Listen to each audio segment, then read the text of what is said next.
stream. Get a mic check real quick and jump right in.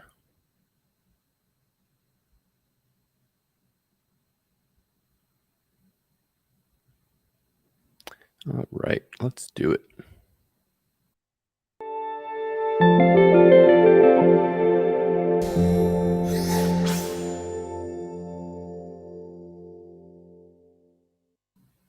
Welcome everyone to the Tools of the Trade live stream. I'm your host, Captain Cole, and I'm joined by my co-host Trip, also known as Crypto ISO. We got an awesome episode for you guys today with a very special guest, but do me a favor, with all of our subscribers, please smash that like button, make us look good for the YouTube algo. Also want to take a quick second to thank our sponsor Phemex, one of the only non-KYC derivatives exchanges left in crypto. So make sure to click the link in the description below to get up to $6,000 in sign-up bonus. Now, the last thing I'll say before we get started here is that nothing we say on the Tools of the Trade live stream is meant to be considered financial advice.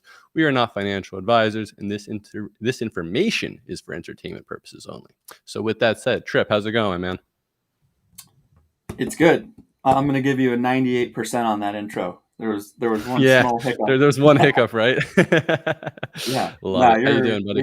It gets better every single time. But yeah, no, I think this is going to be a fun one because as we know, there's a lot of camaraderie in Twitter and crypto Twitter and back and forth with people's positions, and it's all in good fun. I mean, we're all kind of managing our own books here, but yeah, no, our guest is super well respected. I mean, he's proven himself time and time again. So I think it's good to just show each other's audiences like different opinions about the market, just similar to what you see in the social media atmosphere of crypto Twitter. So yeah, let's get started with it. See what he's all about in the so without further ado, our Renko Frog Chad CBS, how's it going, brother?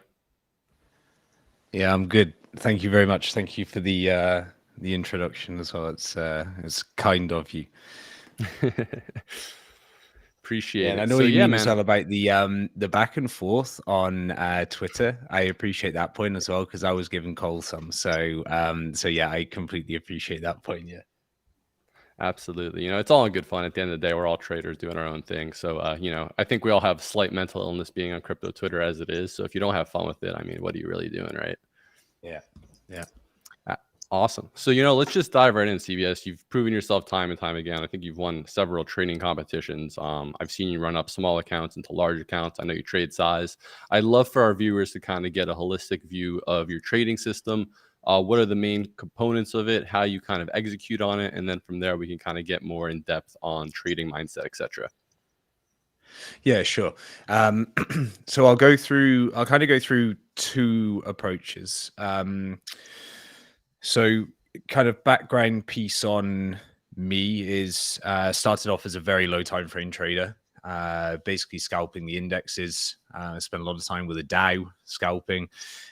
Spent a lot of time with single market ETH scalping, and slowly transitioned myself to becoming more of a swing trader. And that's where I've been for good couple of years now, is primarily focused on that side, but can't help but utilize the scalping approach to mix in with that, right? To the kind of like fine tune the entries and get the nice RR trades, still really trying to squeeze value where I can. But primarily swing trading now. And there are a couple of things that I have in kind of my arsenal that I go to when looking for swing entries. First one is Renko, which I'll discuss first. And then the second one are the candlestick charts. And I don't really share much Renko kind of publicly anymore because all I get is questions. And like the main one is like, where is this indicator from? And then I have to go into, well, it's not actually an indicator at all. And right. So I'm just like sick of that line of questioning. So we'll go into the Renko side first, and then we'll do the candlestick side that kind of accompanies that. Awesome. Let's hop right in. What you're looking at is pretty much a trend following system, right? That's all Renko is. It's a trend following system.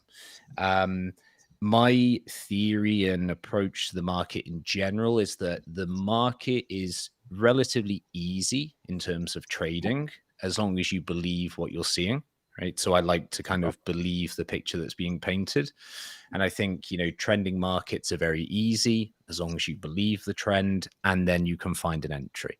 So my system is basically about what is the simplest way that I can join a trending market, right? What is the best, easiest signal that I can just click a button and join the market, and that's it, right? The trend should carry me from that point onwards. What you're seeing here is Renko displaying a trend. So what you've got are a couple of indicators that you've got on screen. This here is a moving average ribbon.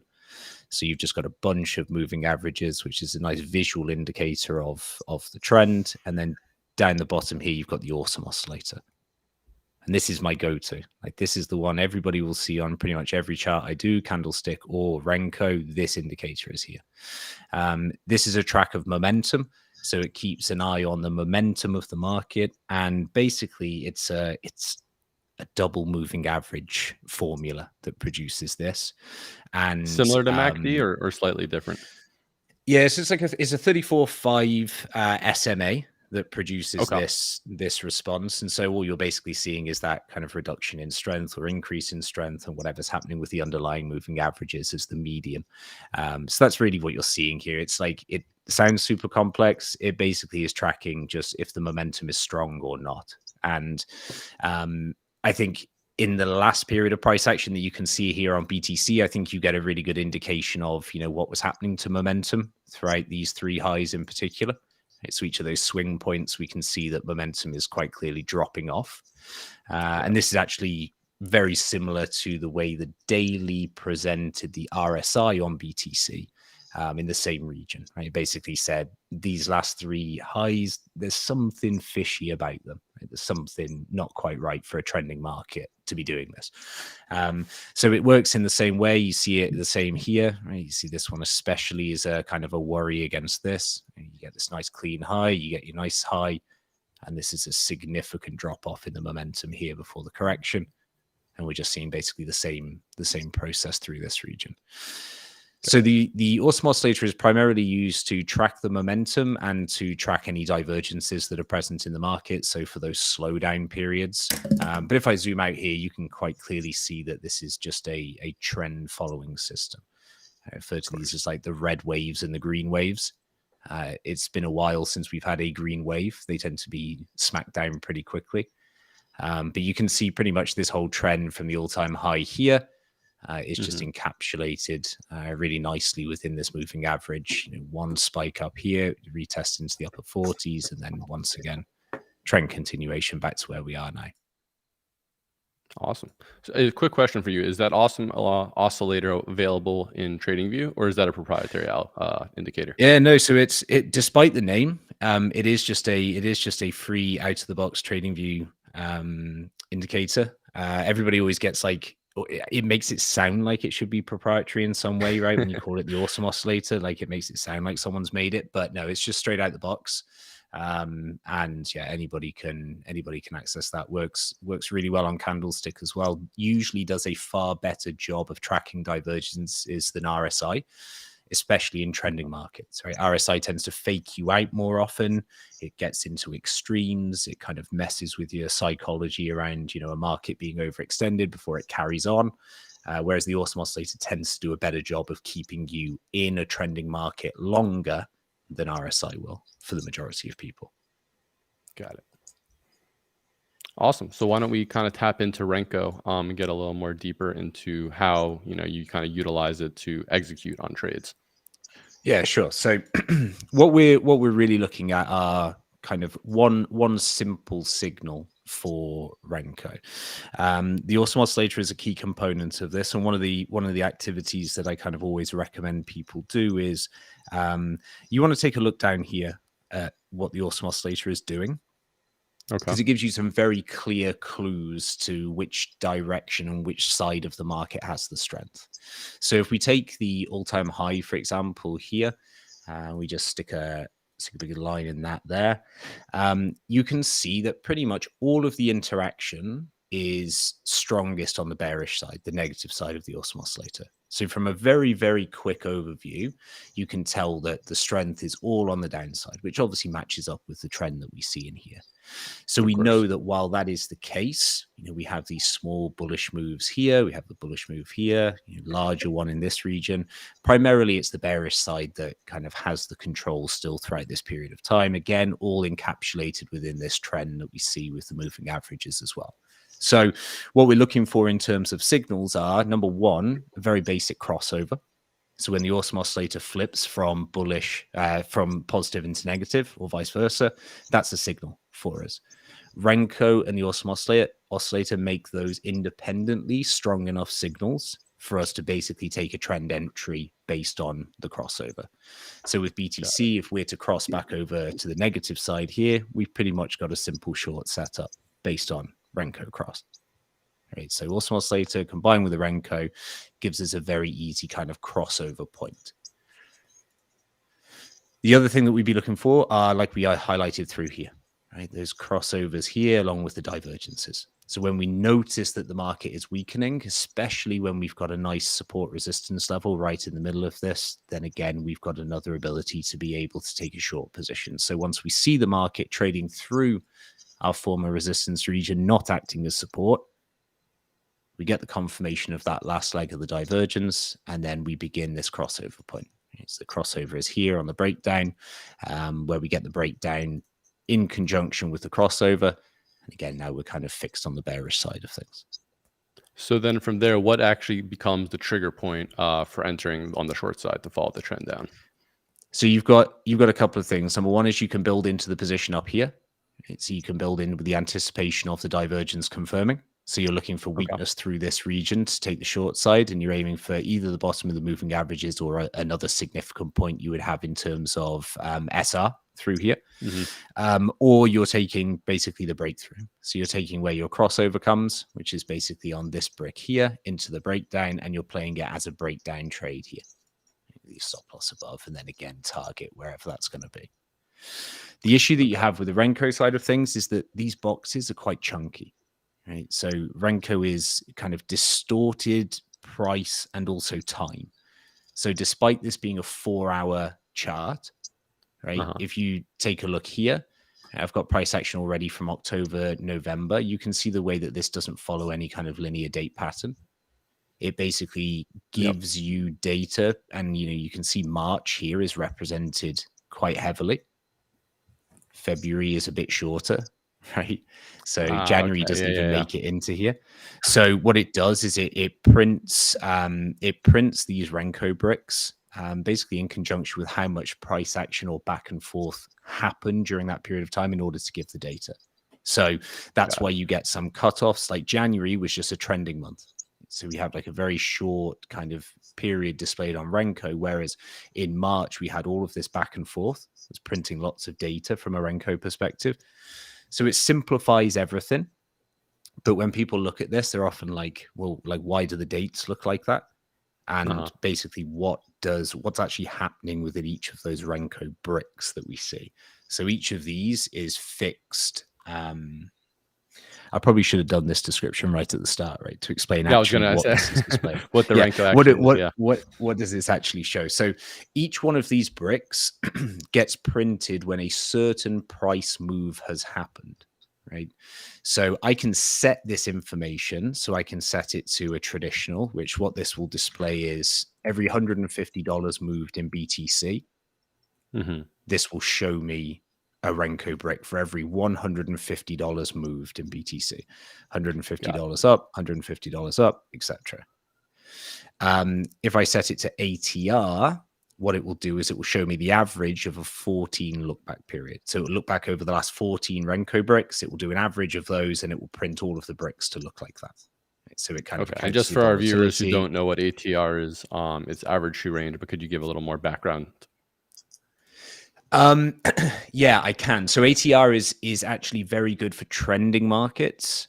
It's very poor for choppy markets. Well, I say it's very poor. It won't give you anything in choppy markets because it will just flatten out, right? It will just becomes like flat. And so you get periods of time like this in Renko where just nothing happens. and you get then suddenly, large periods of time where, days pass and nothing's happened. You might print one brick if you're lucky. And that's it. So you don't get much information. For some people, that's an advantage because it will help filter out the chop. So Renko does a fantastic job of filtering out basically the shit for you and leaves you with a trending market picture. The downside of that is if you want to be able to action things in the chop, Renko on this time frame and this view isn't going to give you anything. Right? It's not going to give you like any look in whatsoever. So ATR will print based on our average values, and traditional is actually far better for the majority of people. It's a far truer reflection of price. Whereas ATR does something where, for example, I map this resistance level on BTC here with these touches into the resistance and then the big breakthrough. Yep. When we get what we call, a repaint of Renko, which is where that ATR value changes and it applies it to all of my bricks, suddenly this will look very different because my brick value has changed. Therefore, it's thrown off the way the chart looks. And suddenly I've got a box that's floating in the middle of nowhere. Right. So got it. Okay. ATR is super awkward for Renko, especially from trading views perspective, because it's a constant repaint. And sometimes your nice clean levels, your nice clean setups look very different the next time you log into TradingView because you've had a volatility spike, which means it's repainted all of the other stuff to match that. So traditional is far better for the majority of people. Super simple, super clean, and then you can tailor it based on what you want. If you want to be scalping $25 brick size in BTC, then you can start scalping $25 brick sizes, right, to make things as small or as large as you want them to be. So it's super versatile then for whether you want to scalp or swing, depending on, brick size and dollar value that you're trying to basically aim for. Yeah, so like this was the start of the scalping system, was kind of all based in this as well, but tick Renko. So this was basically just as and when the price kind of printed, it was just, my bricks were printing alongside it, which was great. So scalping perspective, very good, but I would highly recommend tick Renko and not trying to use a traditional value on TradingView. You'll have to use another piece of software for that. But yes, you can scalp or swing on the back of it. Swinging is easier because at its heart, it is a trend following system. But at the same time, obviously, we can scalp based on the lower time frame trends and swings in the market anyway. So makes sense. So I think, can we pivot now and talk about your candlestick approach, kind of how you blend the two, or at least diversify between the two to actually take trade setups depending on the time frame? Yeah, sure. So we'll hop back over here, and again, you can see the familiar awesome oscillator represented here, but this time with RSI also represented with it as well. This is the divergence that I was referring to on Renko that you can see here on the daily picture on Candlestick. So kind of hand in hand, I've already got that kind of double confluence of weakness developing between the two systems and two approaches. So that's kind of the first area that you can see the crossover. Ideally, if we think about a way that I would look at actioning positions, or in this case, the way that I would action my concerns about the strength of the market, given that I was a big bull on this, is by having that confluence between both Renko showing me the same thing that the candlestick chart is showing me. Right. So in this region in particular, and actually it was present on ETH, it's the concern about whether or not I should be out of long positions and if I should primarily be seeking longs or a little bit more relaxed. Right. So through this region, you're basically seeing the same thing. You're seeing the slowdown here of the awesome oscillator, again, my momentum signal, and you've got the loss of the level through here, which I deem as a significant one through this former high at 28.6. So that kind of double loss.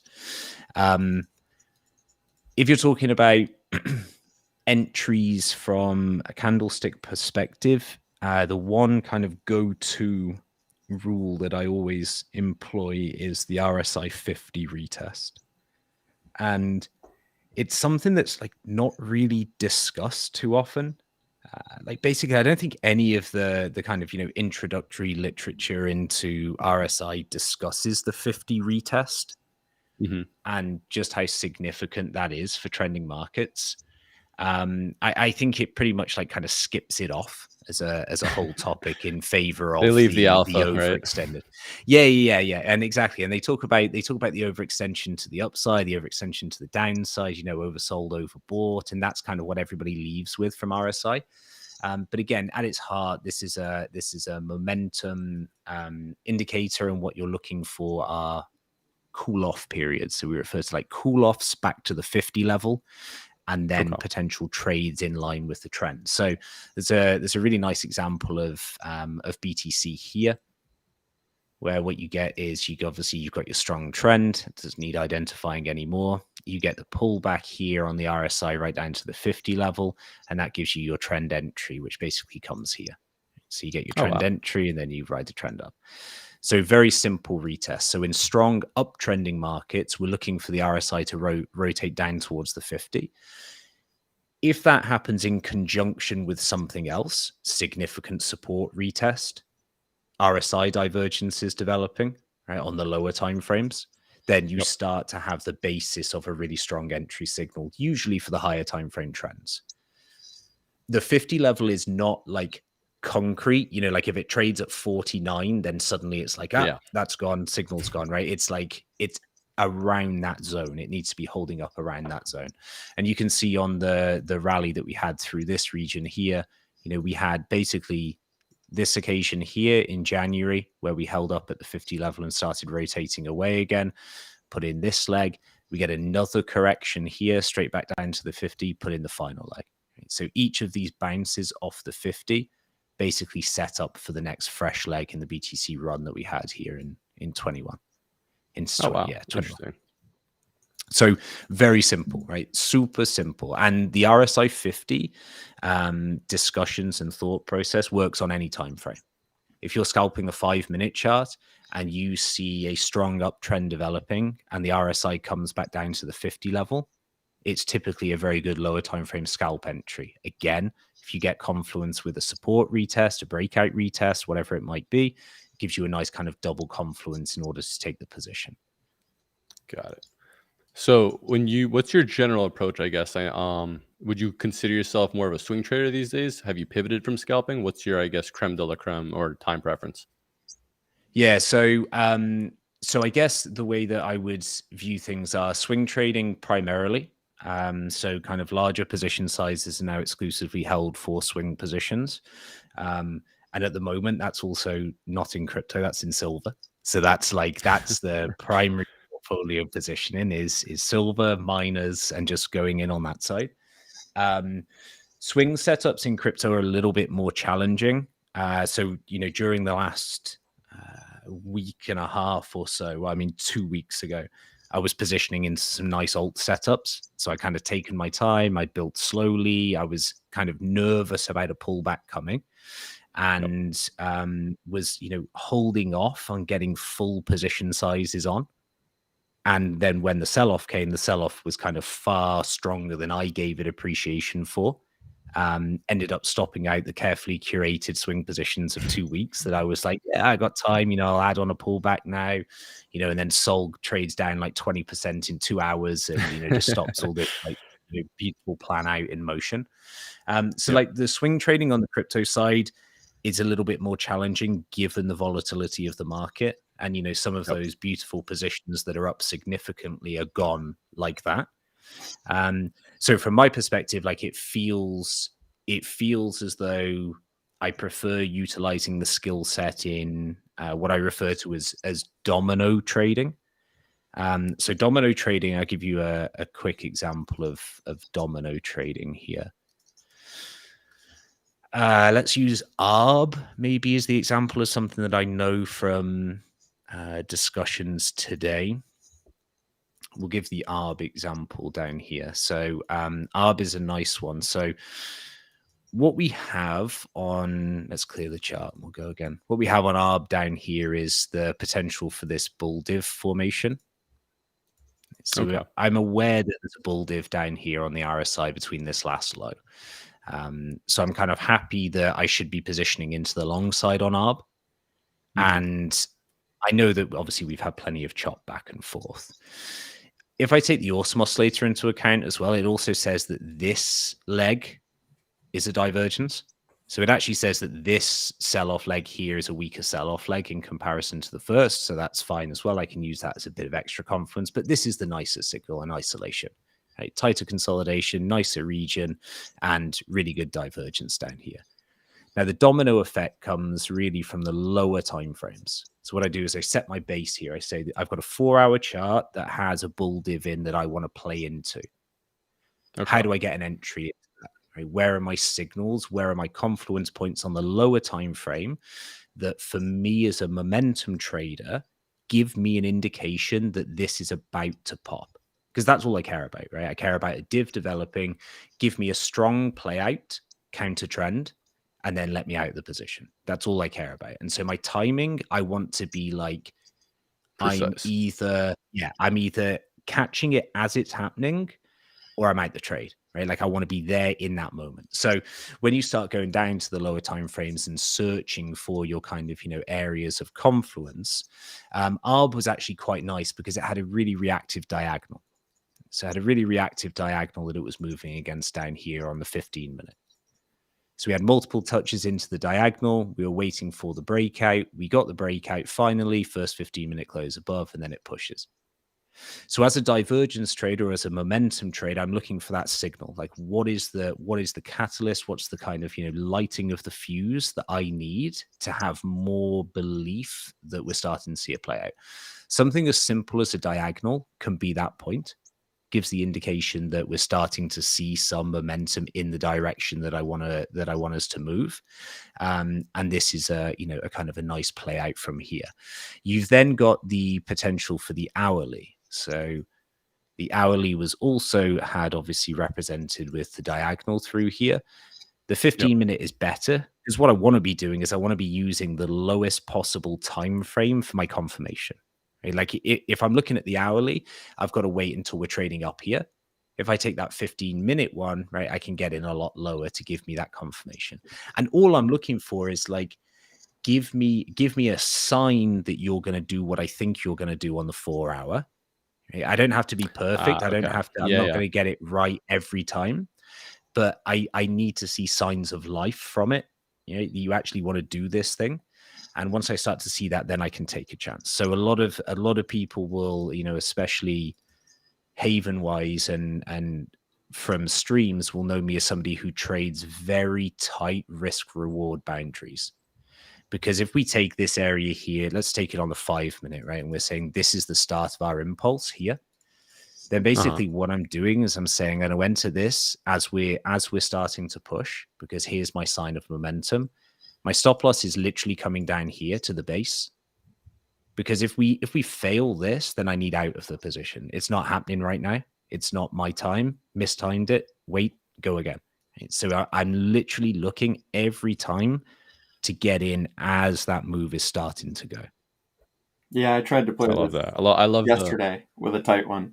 Yeah, it was tricky down there, and the stuff we look at, like the liquidity on this thing, we were like, all right, there's really not that many longs left. It's going to be a question of like, what's this low time frame entry where it's going to happen? Typically around kill zones, right? And it was interesting looking at the strength of the crypto markets relative to traditional markets today.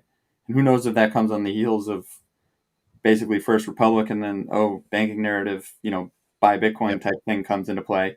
But if you charted BTC versus ES, there was some interesting bullish things happening that were like setting up for, okay, crypto has underperformed for a lot of time.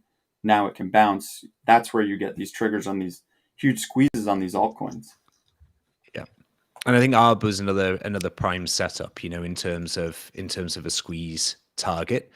Yeah. And I like, I love these sort of charts because again, we take it from that kind of 5-minute entry, and again, let's just say like candle close, right? And you're getting in up here. Yep. You can very quickly move the stop to break even in a scenario like this because you've now had your momentum. We shouldn't be giving back ground in this move if the move is to continue. Just continue to trend. Yeah. And then you've got your really nice target areas because we know that we want to try and fill in some of this gap. we know we want to try and squeeze against some of these highs through here as just a short squeeze opportunity. So we know that we can start kind of fleshing out some targets. And, things then start to look quite attractive, and suddenly you're staring at a 7-hour trade, 1% stopping distance based on a 5-minute, but grounded in the fact that this is actually what I'm playing out. Right? Yeah. So this is the move I want. All I'm doing is operating a lot in this region to try and get that exact timing right to basically squeeze the best reward possible.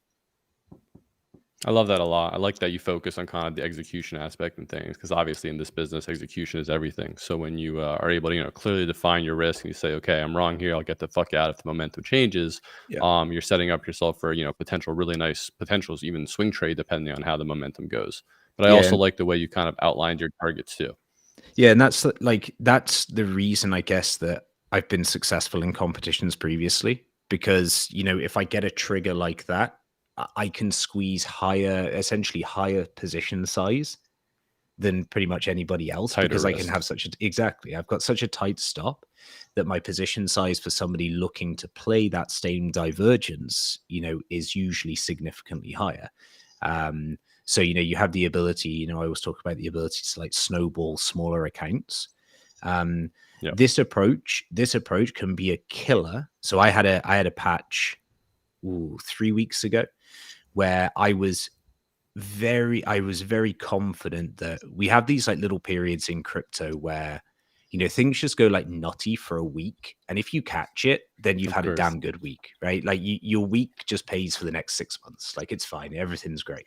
And I had this belief the setup on the higher time frames looked great. I thought, we're around the zone we need to be popping. BTC was putting pressure on those highs, and started to push, right? Started to be aggressively trading the lower time frames in anticipation of the higher time frame moves. So again, applying that scalping knowledge into hitting some trades that I was looking for significantly higher targets on.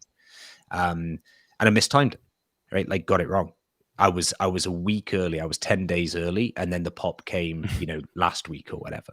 So I took a beating in being back and forth on positions then, right? People were going crazy when I was like showing like the process, because the amount of management of like a 5-minute trade when you've got a daily time frame in mind for when it's going to play out is crazy, right? And there needs to be a good dissociation of I'm very aware that I'm trading this and hyper focused on a 5-minute time frame, but actually the daily is where my signal is and what I care about, right? There has to be a very clear mental map that you have to get away from all those, 5-minute bull markets, 5-minute bear markets, and be aware that you're playing for a much bigger thing.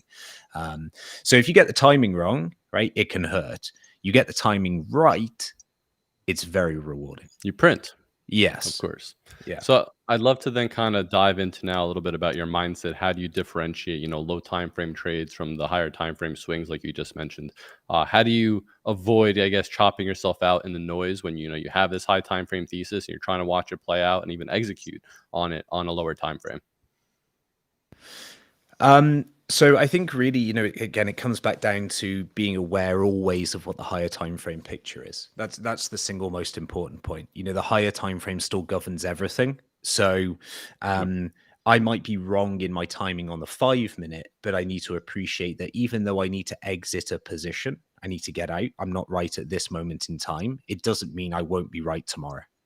So it's very much about making sure that if I don't get that timing perfect, to stop and come back, don't lose sight of the bigger picture. So a lot of people, if they fail a trade, they kind of forget about the setup they focused on, and then they come back to it and it's suddenly played out, 48 hours later.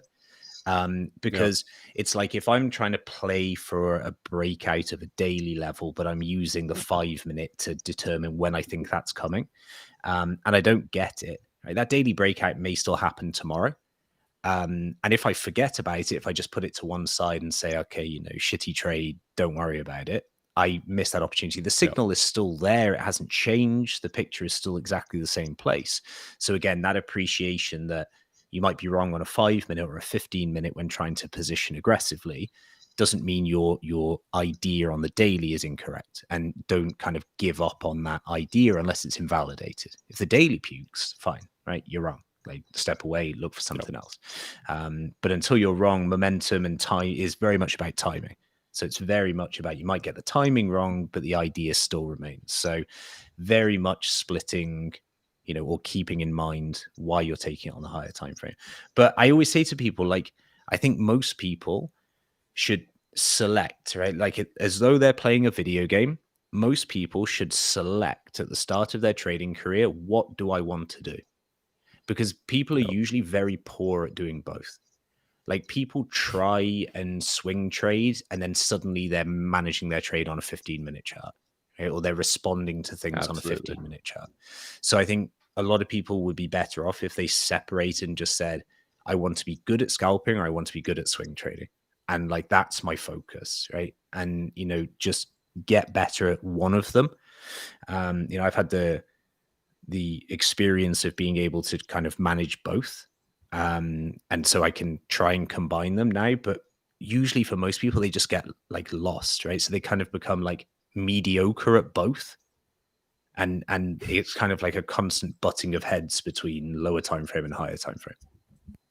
Yeah, this is I love that. I can appreciate good example too, because like Zorn, we were like, let's buy this at 130 and put a stop under 127 and trade it to 142. Yep. It's like, yep. And then I was like, you know what, I want to keep this tighter, but I think I was more influenced by the weakness in traditional markets, and I'm thinking that follow through is going to come to crypto, but sure enough, it didn't. So right here we are with the breakout, and the patient. Yeah, we can. I think we can thank Google and Microsoft for that as well. I think that's I saw, it looked like some good numbers as well. So I love that. CBS, I'd love to kind of pivot now and kind of get more of your traditional holistic takes on how you approach markets from both the macro side of things and how that translates into crypto when you're thinking of, trade setups, trade plans, and then actually executing on those. Like, are you looking at the DXY, ES? Are you just, thinking crypto's uncorrelated? What are your thoughts on, I guess, general strategies when you approach these markets? Oh man, this is a good question. So largely, I despise talk of the macro, just because like my focus is primarily like, what is the market that I'm trading doing at this moment in time, and then how can I respond and do something that, right? I always think the macro is how many people have been incorrect on the macro, gurus, experts in the last 12 months, and the market continues to surprise. And so I always think like, just focus on the chart and, just play the chart, and whatever people want to talk about, that's their job. It's kind of not my job. I just do whatever the green and red candles say to do. But like realistically, in terms of like my views, if I wanted to play the super kind of, not even contrarian, but maybe very underrepresented role here, I still think there's a good shot that the indexes go to all-time highs. That would be my bullish outlook. I could make a good case for the indexes going to all-time highs. I'd love to see that good case, if you don't mind kind of showcasing. Yeah, fine. I think that'd be interesting to kind of get a take. So all I'll do is I'll focus again on the simplicity of kind of like the triggers that I use for this kind of region that we're at. So I think actually NASDAQ is probably the better representation of the market through here.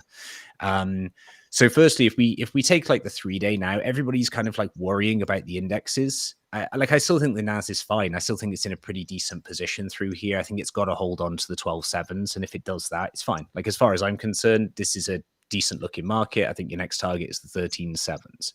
The reason that I say about the all-time high push is that actually I think like the quarterly chart from a kind of like that classic cool off period that I mentioned is in a really good spot here.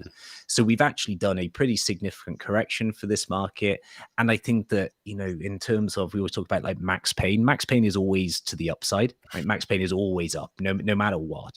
And this market under the current macro conditions heading anywhere near highs would be, basically a fucker for a lot of people. When you take the monthly into account as well, the monthly's in a pretty solid position at the moment. I think actually the monthly close was the best on the NASDAQ out of all of the indexes, maybe except the Dow, which has been strong anyway, but certainly better than SPX through this region. I think the monthly close is good. Where it's more interesting in terms of momentum is the weekly. The reason it's interesting is because of the awesome oscillator crossover. So we get a crossover here back in May. This is obviously after the COVID crash. And then the last one we get is in 19. And then the last one prior to that is in 16. So if you take the times that the awesome oscillator crossed positively and the results of the market from that point onwards, it's usually a pretty significant run in the NASDAQ. And so you get the whole period of 3 years of basically uptrending price action. You get another, again, albeit in the middle of the COVID crash, and then you get the 20 run that you have onwards. And again, we've got that crossover here. So the NASDAQ's crossed over. It's in kind of, bullish territory. The strength is still kind of with the bulls through here. And again, just from like a simple trend perspective, I can make a case for the all-time highs. Now, it's important that I'm saying I can make a case for the all-time highs. It's not necessarily what I believe. I think it's actually probably more likely the indexes spend time sideways, something that they don't typically tend to do. But I think given the kind of the unknowns in the market, the economic data and everything else, and everybody's kind of unsure if they should be buying, selling, whatever, I think that it's probably more likely this market remains, some sort of higher time frame, range bound environment for a period of time. And again, we very rarely enter that kind of scenario. And then I'll just give you the dollar, because obviously that plays some thought process in here as well. The dollar, I still think this is the best shot I think dollar bulls have, is exactly where we are after today. So the reaction on the indexes with the higher low. Yeah, and I think they need the higher low to stick here, because otherwise all you've got is just one continuously downtrending market all the way through here. And this is the monthly support. So if you start puking this level, then that's going to be great for the indexes, should be great for risk across the board. Technically, on paper, should be great for crypto. And so I think this here has to be kind of the one thing that you would pivot that kind of bullish angle on the dollar on, because if it holds here and it makes that drive, then suddenly you've got the defense of the monthly level, and then you've got the worrying sign for risk and the concerns that come with that. So you also couple that with the fact that actually you've got some pretty nice bull divs developing as well. So you've actually got some signs of some slowdown even through this region here. You've got a drop off in the momentum between these lows. So, the dollar is showing signs that it's still alive, and don't forget about me, right? But yeah, so I think, if the dollar rallies from here, obviously a diagonal there too. That's your diagonal play. And if you have 1, 2, 3, 4, 5, like if that's a clear break out of that, it's very similar to what you described with the altcoin stuff. Yeah, exactly. Yep, on ARB. Yep. Yeah. And then you just get the push, because all of this is going to get crushed. Yeah. Right. Like if the dollar runs, like all of this is getting crushed, and it's just going to power through this region. In which case, your NASDAQ's going to lose the important level, and some of the independent, equities within that, look pretty poor as well. I think you look at the boom of AI recently as well. Like some of the AI stocks are getting crushed again now. Apple's got a bear div on the daily up against its weekly market structure. Like you can make a really good case on both sides. I think the market's like in one of those kind of fascinating theoretical points where, I can be super bullish and you can say, I can see that. And then you can be super bearish and I can say, yeah, I can see that. Right? Like I really like it when we're in those kind of moments in time. So then from your perspective, I guess just going out on gut feel, do you think dollar rallies and risk off, or do you think, NASDAQ all-time highs? What's the, you can make a case for both, obviously. What is the gut telling you at the end of the day? How are you positioning based on that? Especially, I guess we can pivot to crypto after that. Yeah. So I'm positioned with puts for the short term. because I think it's probably more likely based on this picture here that we get the downside, right? There's too much correlation between the markets, the dollar holding this low, things like Apple with a bear div across the highs, again, very close to that weekly structure. Some of the airlines looking pretty tragic and failing breakouts. So for me, it feels as though equities are at the kind of the awkward point, and I would much rather be short there. Yep. But at the same time, the reaction on the NASDAQ today, I'm like, I don't know if this is going to lose it. So I think everything will basically, my decision has to be based on Fed next week. I think Fed will be the catalyst. If this is going to break up, it's going to do so, either if this breaks up pre-Fed, I would probably lean to be more bullish. Fake out? Yeah, I would be more bullish on equities. I think if this pops now, it did it previously. So the last 12-hour divergence on the dollar actually did it here. So this is where we diverged all of these lows down here. You can see the awesome oscillator just like weaker and weaker and weaker all the way down. You get this really pathetic pop to the upside and then bam, continuation lower. And if it does the same through a region like this and then comes back to challenge this again, then I think we're potentially in for a good time. But I think I don't know. I'm getting way too conspiracy theory on either side here.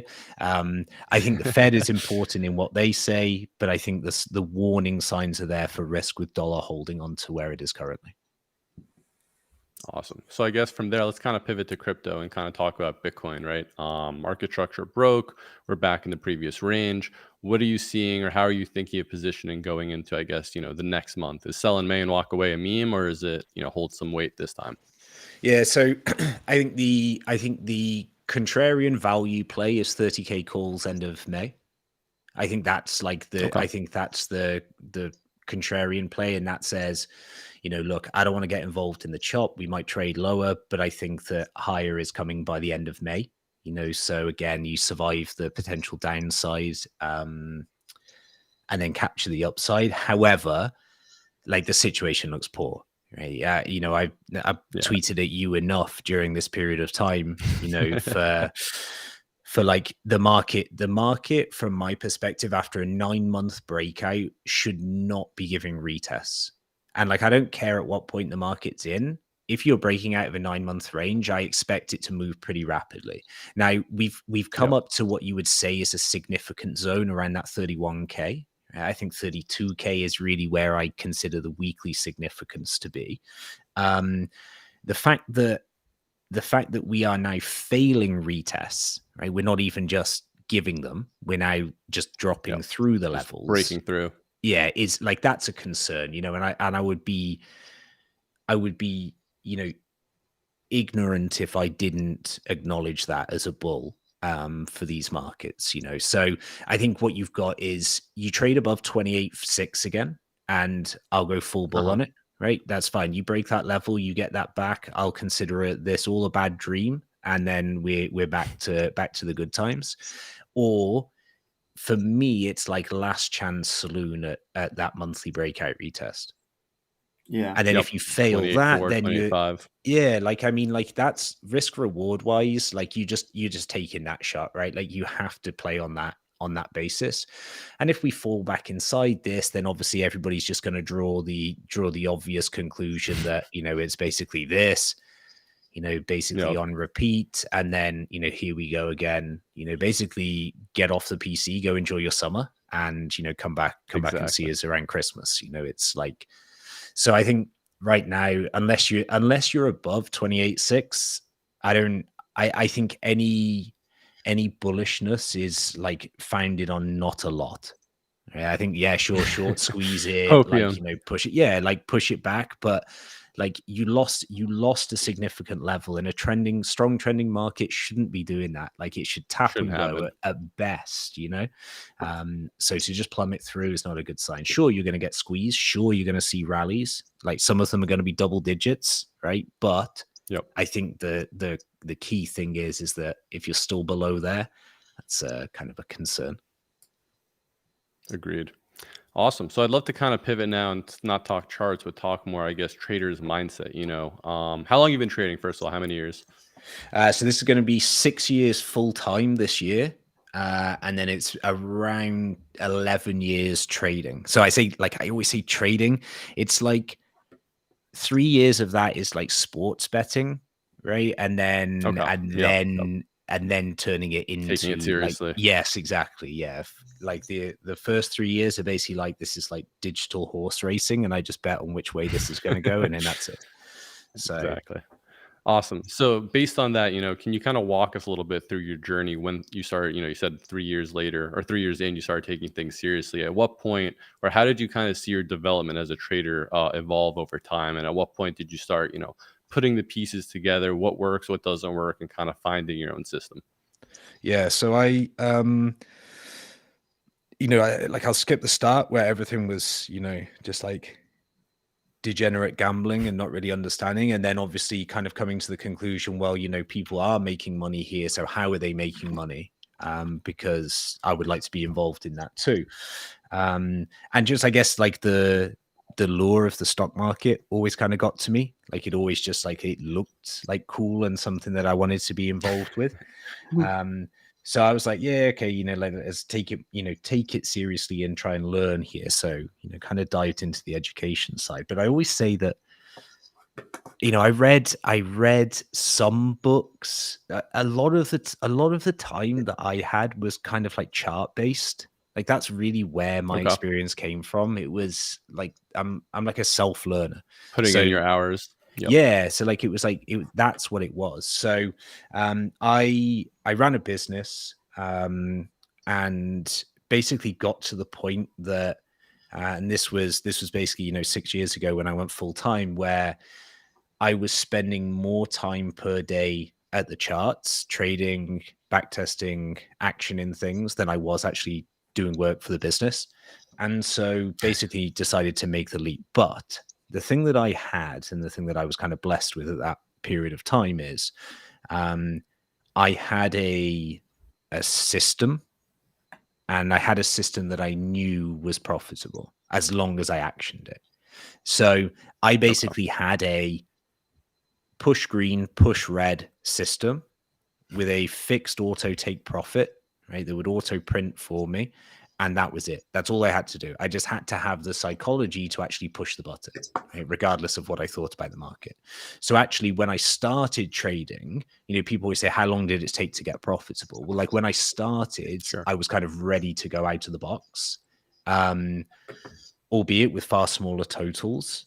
But that was my starting journey, was basically hopping in. I back-tested, I had sat through charts. We were involved in, obviously, what it refers to as like the golden age of crypto Twitter, when everybody actually was helpful and commented on each other's posts. And, like, you actually went to Discord groups to chat to other traders. And, that's how all of us guys like know each other, right? It's like, exactly. It was so I had like great people that I chatted to, all day, every day. I shared charts, I got feedback, I gave feedback. I had, like, my learning experience was through doing.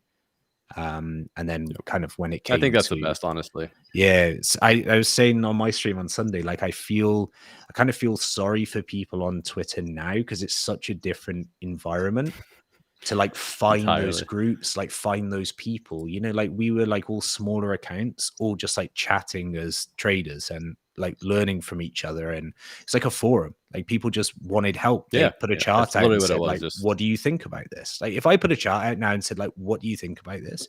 People would be like, you're the fucking trader, you tell me. Yeah, it's like, yeah, you tell me, it's your job, it's like, so yeah, it's like a very different beast. And I think a lot of people miss out on that kind of community aspect, and learning from someone else, having someone else like critique your charts in a friendly way, not just shitting on you on Twitter. Absolutely. Exactly. And I think, especially nowadays, like, you talk about that sense of community. I think, unfortunately, crypto Twitter has lost that, like you mentioned. But yeah, back in the day when people used to just share charts, you'd get honest feedback. They'd say, well, you're not looking at what about, this bullish divergence you're seeing on the short, like, maybe be careful or wait for it to play out first, or whatever the case may be. Yeah. So I think that's key, moving forward now, is there's a lot more ship posting than ever before. Rightfully so, but also it kind of detracts from what crypto Twitter used to be, like the cesspool of knowledge, actually. That's interesting. So then I guess let's talk a little bit more about I think this is actually super important. Talk to me a little bit about your risk management style. I know you start off as a scalper, and you know exactly where you're wrong. You get out because the momentum's not in your favor. How has that risk management style evolved over the last several years as you start trading larger and larger sizes? Yeah, like I'm quite an aggressive, I'm quite an aggressive trader. So when it comes to like risk, people are always like, what percentage do you use? Like 1 or 2%. I'm like, nah, like if the boy is lining up for me here, like I'm taking the shot, like we're going for this. Especially when you're swing trading, it's really, really important because from a swing trading perspective, I'll get what I consider like a grade A signal, maybe once every 12 months. Right. Like, and if I don't take that shit seriously, then I shoot myself in the foot because, I could have been banking, significantly higher than what I chose to do. So for me, risk is very important when it comes to like the numbers side of things. I always think in percentages. For me, it's been the easiest way to kind of manage growth. When I first started trading, and there's still the thread of this on Twitter where I was one of those people. I actually really advocate for like a daily target. I know some people don't. They think it's kind of detrimental, but I really advocate for using a daily target, especially for scalpers. I used to have like a $250 trading, like that's what I wanted to achieve in a day. It was $250 profit, come out the market, done, right? Turn the laptop off, turn the PC off, finish for the day.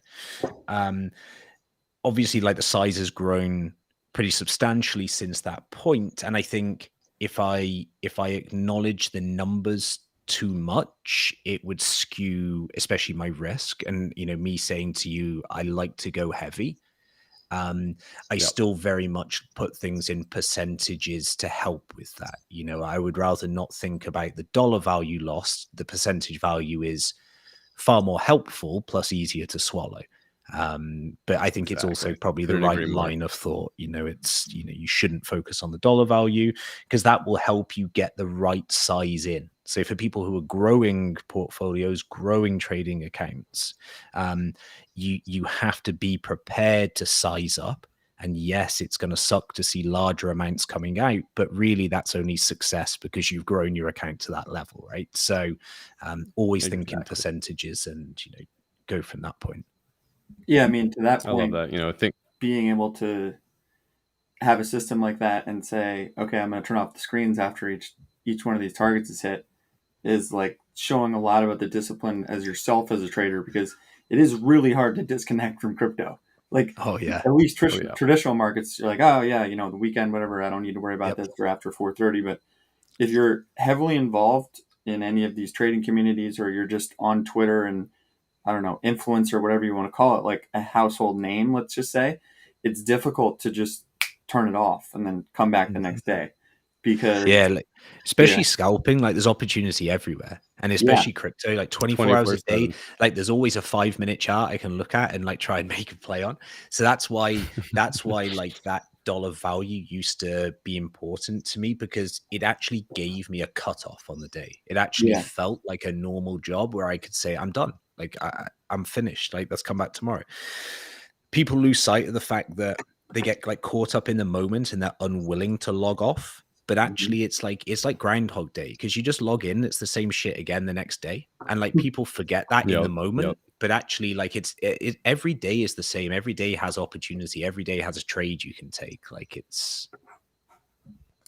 I love that you mentioned that, because I like to kind of pivot. I think you even wrote a thread on this at one point about the addiction of trading in crypto, right? And always feeling the need to be in a position, and just like how you manage going about seeing people constantly trading, feeling like you're missing opportunities, feeling like you always need to be plugged in 24/7, right? And just like the beauty of not having a position is a position. And for the majority of people, that's kind of what you should be most of the time. I think MGNR once said that.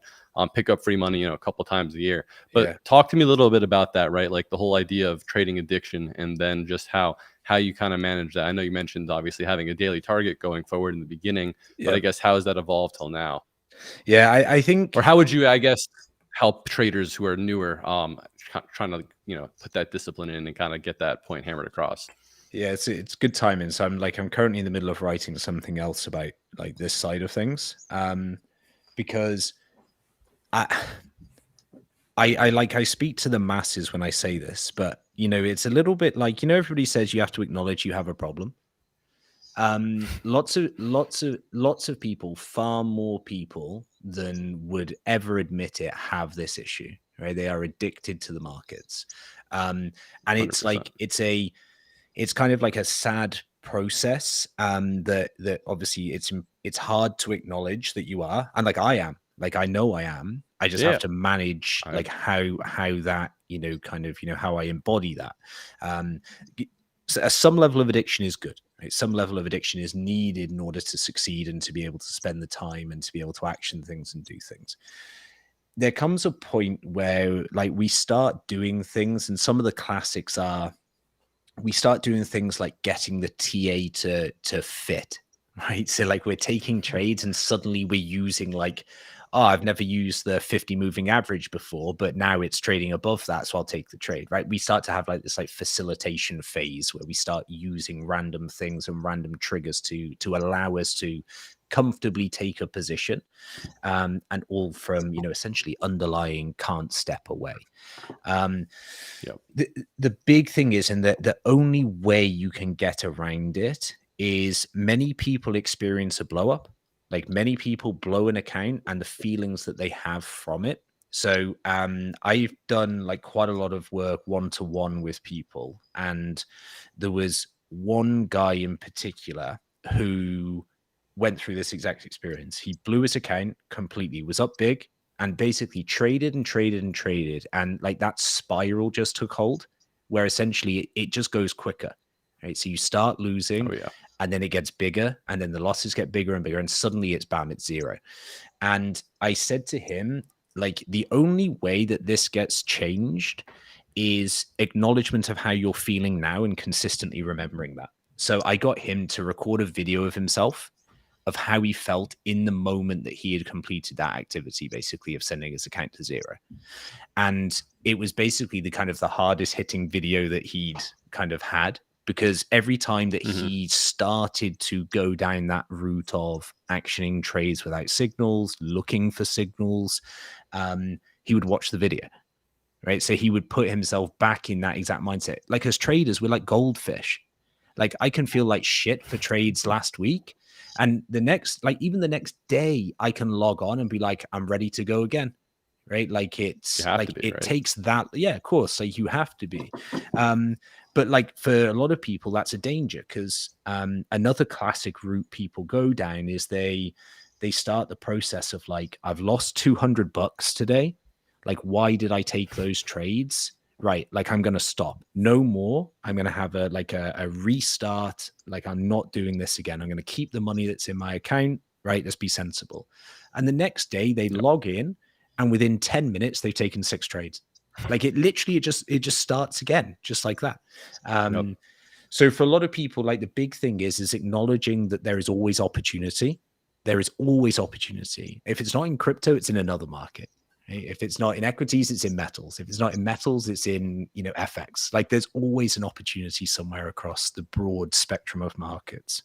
And you never need to force anything. Like, if you find yourself starting to go down that route and down that track, like, honestly, I cannot express enough how important stopping and stepping away is, even though it is like, it's such ridiculous advice because it's obvious and impossible to action.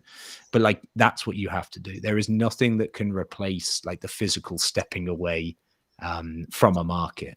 And again, if you're struggling, if you've done it before, like, record a video. It sounds super lame. It is the most hard-hitting thing you will do. Like, if you can convey how you feel in that moment, because like I said, we forget about it just like that. And if you need reminding of how shit it was, right, that's your cue. I love that. I think that actually hits home. Obviously, I think I can speak at least for myself, definitely addicted to the markets, just knowing when to kind of log off or, take that step back. But it's tough in a 24/7 digital world where we're all connected. We all feel like we need to make moves. And then at the same token, right, like you see X trader posting X setup, or, even some in the past, we used to have other big guys doing P&L screens. Nowadays, it's mostly just GCR. But I think that also adds to it, right? People feel a constant need to overperform beyond their means because they're seeing, Bob or Joe next to them doing 10, 100x, whatever they're doing, and they feel inadequate, right? So I like that you kind of touched upon that, because it's all about knowing it's you versus the market. What ISO is doing, it doesn't really concern me, because he's running his book, I'm running my book, and it's just how you have to approach it. I think that's a really great mindset to have. That's interesting. Yeah, it's really super appreciate difficult. That little fact. Super difficult. I feel like a lot of people don't have hobbies in this space either. It's like 24/7 crypto. Like, so having some escape. Like, I like skiing, fishing, do all these things, like, because that's my way to just kind of try to turn it off, even though you still have a phone that's connected. And I mean, for all of us, I mean, you have the Haven, so you have a business that's you're running that almost is like you have to be engaged constantly, unless you tell everyone that you're going on vacation or something. And Zorn and I have, crypto insiders, and Twitter is obviously a big resource. So in that regard, when it's like your business, it's really hard knowing that it's 24/7 for everyone else. Yeah, it is. And, like, I think, your examples about hobbies are super important, because, it's things like a lot of people's hobbies are also at the desk, right? So people play games, and then what ends up happening is just like alt tabbing in and out of a game. Like, so you're just constantly alt tabbing to check the charts. So you're not actually really doing anything. Like, you're really just, it's like you're not even playing the game, really. Yeah, you're like charting with a side of League, and that's it, right? It's like, and then I love that. The other thing is, you do things like the classic is like people, I used to chat to guys that used to like go to a restaurant, right? And I used to do it too. Go to a restaurant with friends and family, and I would be on my phone. I would be looking at a chart, because I would think, what's happened in the last 15 minutes since I traveled to this restaurant? What's now happening? Like, it's crazy the hold it has on you, like crazy. I love it. I love that. That's so true. That speaks so true to me. At least rings so true with me. I know I've done that. I still do that to this day. So I do think, the importance of hobbies outside from the desk, like you mentioned, are so important, because, we meme about touching grass, but it's so quintessential, because if you're not able to step away from the markets, whether or not you're even like performing well or not, eventually it's going to take your toll. And I've seen, over the years, several traders, like you mentioned, kind of blow up from just not being able to step away. And that downward spiral, man. I've blown up several accounts in the past probably 7 years. And at first, when you get stopped out, you lose like 20-30% of your portfolio, like, oh shit, this is a big loss, right? And then you step back the next day, and then you tank it another 10%, and all of a sudden you're compounding, right? And you go to zero. And it's like that spiral you mentioned. So I really appreciate you kind of touching upon that, because a lot of times people don't realize, like, it might be bad today, but if you don't step away, it's going to get 10 times worse tomorrow and the rest of the week. And we're forever optimists. So like, we'll forever think that the situation is going to improve. And it's like, I always say that when people are stuck in that kind of like addictive cycle of trading, it's like, when you actually win, you now have to acknowledge the point that even if you win, you're probably not even going to be break even, right? Like, you're so far down the hole. Yeah. Like, it's time to stop, So it's the kind of the optimist side kills us, because the first thing we think of is, well, if I win this trade, I'll get X amount, right? And we never stop to consider, oh, that's another $200 stop. That's another $200 stop. Like, and consider that side. So, wow, man, this has been quite the session. I really appreciate you touching upon everything from crypto to system to trading psychology, and just general. People are commenting it's a therapy sessions, and I think a lot of people are getting value from that. End of the day, you're a real trader who does this for a living.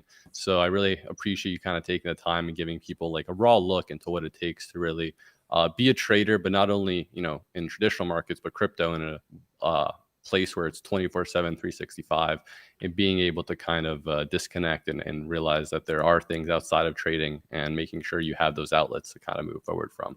So I guess to wrap things up, CBS, can you give newer traders if you had to give newer traders one piece of advice for quote unquote making it in the space, or I guess not even making it, but like surviving and having longevity of a career in trading crypto, what would it be? All right, so I'm going to slightly skew it by saying two things, right? Number one is, if you're a brand new trader, I would genuinely focus on longing markets only. Like, in the long term, bulls win. Okay, in the long term, bulls always win.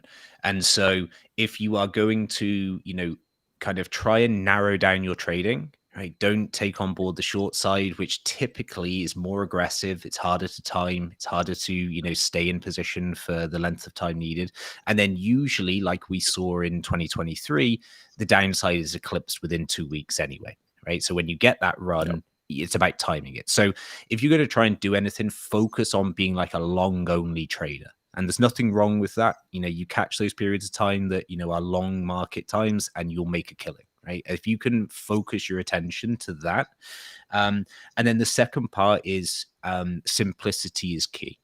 So the markets typically, like I said, are very simple. They are simple beasts. And all we need are simple triggers to get in.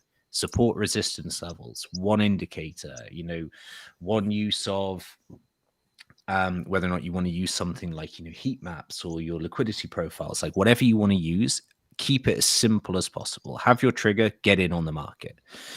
So don't overcomplicate things. There is a big battle that goes on psychologically. The simpler you can make your thought process in terms of actioning, then the easier the psychology is to deal with, because we're forever like battling ourselves, like constantly. So basically simple triggers will help with the psychology of constantly, kind of being at war with yourself. Awesome, man. Really appreciate that. You've done an incredible job today. I think all our viewers really appreciate everything you've kind of shared today. So with that, any closing thoughts, Trip, before we head out? No, I'm just taking it all in. To echo what he said, I mean, by having those simple concepts is going to help you develop your system, right? And that's going to be how you stay true to yourself. So you have your checklist of things that you're looking for. The more disciplined you can be in that approach, then more likely you are going to be a successful trader over time, because you understand what works and what doesn't. Yep. Yeah. Couldn't agree more. All right, guys. Well, I think that wraps up today's episode of Tools of the Trade. We'll see y'all next week. Thanks for tuning in. Later, guys.